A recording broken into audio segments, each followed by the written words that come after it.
Olá, você está no Química em Fluxo, o canal construído para organizar os seus estudos na química. Nessa aula, nós finalizaremos o estudo a respeito das ligações químicas e veremos as ligações metálicas. Então já deixa teu like, inscreve-se aqui no canal se você ainda não é inscrito, roda a vinheta e bora para a aula. Antes de continuarmos, como a gente sempre tem feito, eu quero te mostrar qual é o caminho que essa aula vai tomar e aonde esse conteúdo está inserido no universo da química. Segue para a tela. Você já sabe que a química está dividida em três grandes ramos: a química geral, a química analítica e a química orgânica. Nós estamos investigando a química geral, dentro da qual nós encontraremos os fundamentos da química, a atomística, a geometria espacial, as relações de massa, as funções inorgânicas, as reações químicas e a ecologia. Nós estamos estudando a atomística. Um total de 60 aulas, nós estamos na aula 60 e estamos investigando a eletrosfera. Em aulas anteriores, nós já vimos os cientistas importantes, os orbitais e voltamos agora a estudar aspectos relacionados com a distribuição eletrônica no diagrama de Linus-Pauling. Dentro desse assunto, nós já estudamos os fundamentos, os números quânticos, a tabela periódica, a formação de íons e dentro da formação de íons estávamos investigando as ligações químicas. Dentro de ligações químicas, nós já vimos as características gerais e os tipos de ligações químicas. Dentro de tipos de ligações químicas, nós já estudamos as ligações iônicas, as ligações covalentes e vamos ver agora as ligações metálicas. Dentro de ligações metálicas, nós teremos a ocorrência, as características e as ligas metálicas. Nós veremos os três itens nessa aula. E dentro das ligas metálicas, nós ainda veremos o conceito e as principais ligas metálicas. E o que está em destaque é o caminho da nossa aula. Legal, agora que você já sabe aonde esse conteúdo está inserido no universo da química e qual é o caminho que nossa aula vai tomar, nós já podemos tratar das ligações metálicas. Segue aí!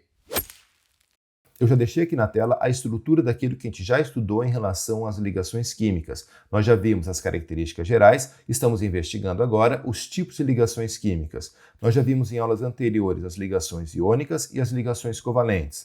Nessa aula, veremos as ligações metálicas. Vamos começar pela ocorrência. Uma ligação metálica vai acontecer sempre que um metal estiver ligado a outro metal. Tudo bem? Agora vamos dar uma olhada nas características. A primeira característica: ocorre a formação de uma estrutura cristalina na qual há uma nuvem de elétrons livres ao redor dos núcleos atômicos. Para que você possa compreender isso com mais clareza, vamos lá para o quadro que eu quero te mostrar uma ilustração.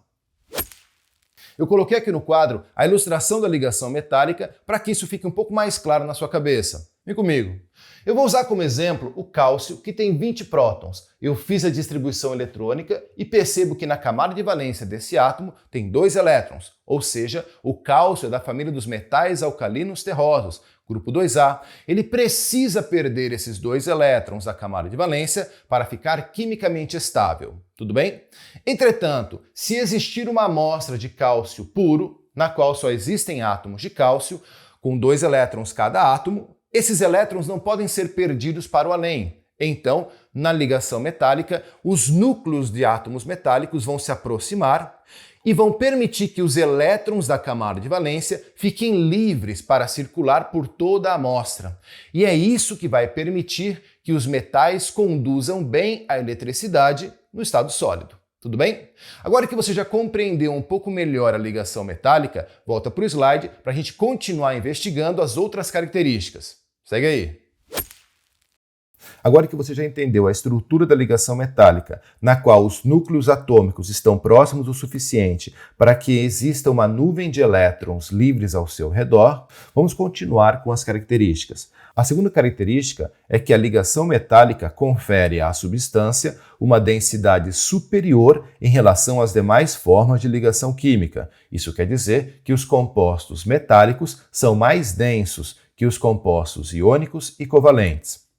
Terceira característica: a ligação metálica confere à substância as propriedades da maleabilidade, ou seja, a capacidade de produzir lâminas, da ductibilidade, ou seja, a capacidade de produzir fios, do brilho e da alta condutividade elétrica nos estados sólido e líquido. E a quarta característica é que os compostos metálicos são substâncias que geralmente apresentam elevados pontos de fusão e ebulição. Agora que você já viu a ocorrência e as características das ligações metálicas, vamos falar sobre as ligas metálicas. Primeiro, um conceito. São materiais com propriedades metálicas que contêm pelo menos um átomo de metal em sua composição. Há ligas metálicas formadas apenas por metais e há ligas metálicas formadas por metais com a presença de elementos não metálicos, tais como o carbono e o fósforo. Agora que você já entendeu o conceito, eu quero te mostrar as principais ligas metálicas. Vamos começar pelo aço. O aço é uma mistura de ferro e carbono, e conforme a proporção de ferro nessa mistura, o aço vai se tornar mais quebradiço ou resistente. Existe também o aço inoxidável, que é a mistura de ferro, carbono, cromo e níquel. Para que você compreenda por que o cromo e o níquel atribuem a esse aço a capacidade de não sofrer corrosão, não enferrujar, você precisa compreender sobre potencial de redução, que é um assunto que nós veremos em aulas de eletroquímica, em aulas futuras. O que você precisa compreender agora é que o aço inoxidável é um tipo de aço que é resistente ao processo de corrosão do material. A próxima liga metálica que eu quero comentar contigo é o ouro 18 quilates, que é a mistura de ouro com prata ou cobre, sendo o ouro em 75% e a prata ou cobre em 25%. Isso é feito para que se atribua dureza ao ouro, porque o ouro puro ele é muito maleável. Como nós queremos manter o formato original da joia ou da escultura, adiciona-se prata ou cobre para dar dureza e resistência mecânica ao material. A próxima liga metálica que eu quero comentar contigo é o amálgama dentário, que é uma mistura de mercúrio, prata e estanho. Atualmente ele não é mais utilizado na odontologia devido à periculosidade do mercúrio, que é um metal pesado, e ao custo da prata e do cobre. Além disso, existem materiais muito mais resistentes e fáceis de manusear, como os utilizados atualmente, que são as resinas. A próxima liga metálica que eu quero comentar contigo é sobre o bronze, é a mistura de cobre e estanho. Essa liga metálica normalmente é utilizada para ornamentos artísticos e esculturas. E a última liga metálica que eu quero citar para você é o latão, que é a mistura de cobre e zinco. Normalmente é utilizada para a produção de arames e bijuterias, mas também pode ser utilizada para armamentos e instrumentos médicos. Legal, as ligações metálicas são realmente mais simples que as ligações iônicas e covalentes que nós já estudamos em aulas anteriores. Agora, vamos fazer um exercício para você colocar na prática aquilo que você acabou de ver na teoria. Segue para o enunciado. Dá uma olhada no enunciado da questão. Analise as proposições abaixo a respeito das ligações químicas. Em seguida, assinale a opção que corresponde à verdade. Dá uma pausa no vídeo, tenta responder, que eu já volto com a correção. E aí, conseguiu fazer o exercício? Vamos corrigir. Primeira proposição. Os compostos iônicos apresentam baixos pontos de fusão e ebulição quando comparados com os compostos moleculares. Essa proposição é falsa, porque os compostos iônicos apresentam altos pontos de fusão e ebulição quando comparados com os compostos moleculares. Segunda proposição. Nas ligações metálicas, ambos os átomos precisam perder elétrons para alcançar a estabilidade química. Entretanto, nas ligações covalentes, ambos os átomos precisam receber elétrons para alcançar a estabilidade química. Essa proposição é verdadeira. Terceira proposição. Os compostos iônicos e as ligas metálicas são capazes de conduzir eletricidade no estado sólido. Essa proposição é falsa, porque os compostos iônicos só podem transmitir corrente elétrica se estiverem em solução, normalmente aquosa, ou fundidos. Quarta proposição. Os compostos moleculares podem se apresentar nos estados sólido, líquido ou gasoso em temperatura ambiente.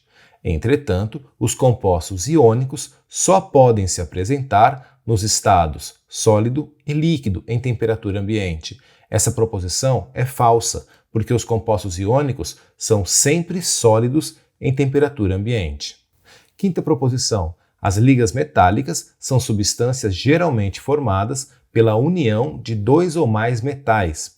Essas substâncias permitem alterar as características do metal, tornando sua aplicabilidade na indústria mais ampla e eficiente. Essa proposição é verdadeira. Com isso, nós temos duas proposições verdadeiras e a resposta está na letra B.